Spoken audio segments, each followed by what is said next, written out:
América Latina. Ingresso nos BRICS ganha força no Chile, com apoio do Partido Comunista e ex-chanceleres. Candidaturas da esquerda defendem aproximação com o bloco liderado por Brasil, China e Índia, enquanto especialistas apontam vantagens estratégicas e riscos geopolíticos. Esse texto é do Sérgio Pintado, do Sputnik Mundo, direto de Montevidéu, uma tradução da Ana Corbissier.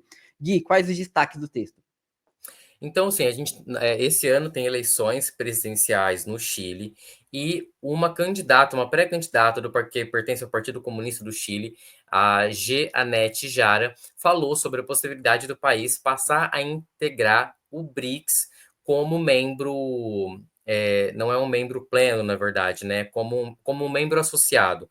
E o Lula, né, convidou o Chile a estar participando da reunião do BRICS que vai acontecer agora em julho. E isso poderia significar, sim, uma aproximação ou a entrada desse país sul-americano também nesse bloco aí que é chefiado, né, comandado pelo Brasil, a China, a Rússia, a África do Sul e a Índia. Então, para a gente entender, hoje o BRICS representa 35% do PIB mundial, 40% da população, é um bloco em expansão que tem crescido cada vez mais. Ontem teve a notícia, por exemplo, de que a Colômbia passou a estabelecer negócios com o Banco do BRICS, né, para conseguir empréstimos e financiamentos. Isso é muito significativo. E já tem um parlamentar lá defendendo a entrada da Colômbia como membro definitivo também, como membro associado. Então, enfim, o panorama ele é favorável para que o Chile também passe a compor o bloco.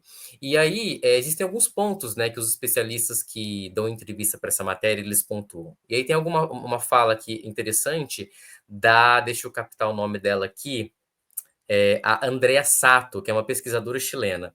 Ela destaca o seguinte, que é uma oportunidade, sim, importante para o Chile. O fato de o Brasil fazer parte do bloco favorece, né, essa entrada. E ela destaca o seguinte, que hoje em dia nós temos ali, né, nós temos uma guerra econômica entre a China e os Estados Unidos, e é muito importante que qualquer que for a discussão para a entrada do Chile no BRICS, e olha que nós já falamos sobre isso em relação a outros países também, é que essa entrada tem que priorizar a soberania do país, né? A gente não pode nunca querer que tanto o Brasil quanto outros países estabeleçam negócios, por exemplo, com a China, talvez se comportando ali como uma peça de tabuleiro geopolítico dessa disputa entre a China e os Estados Unidos. Isso porque, de fato, se o Chile entra no BRICS, isso sim se faz parte dessa configuração, dessa guerra econômica que existe entre essas duas potências, né? Entre a China e os Estados Unidos. Então, em meio a esse panorama, em meio a essa guerra econômica, o Chile precisa, acima de tudo, priorizar a sua soberania, né, sempre, e encontrar ali um caminho que seja favorável para a sua economia, para a sua sociedade, não só ali simplesmente para favorecer, por exemplo, o BRICS ou a China. Olha, agora o Gui é sempre muito otimista com o Chile, e eu não sou tanto. Olha, a possível entrada do Chile nos BRICS é um passo, assim, importantíssimo, especialmente depois de anos que o país foi vendido como vitrine do neoliberalismo, né?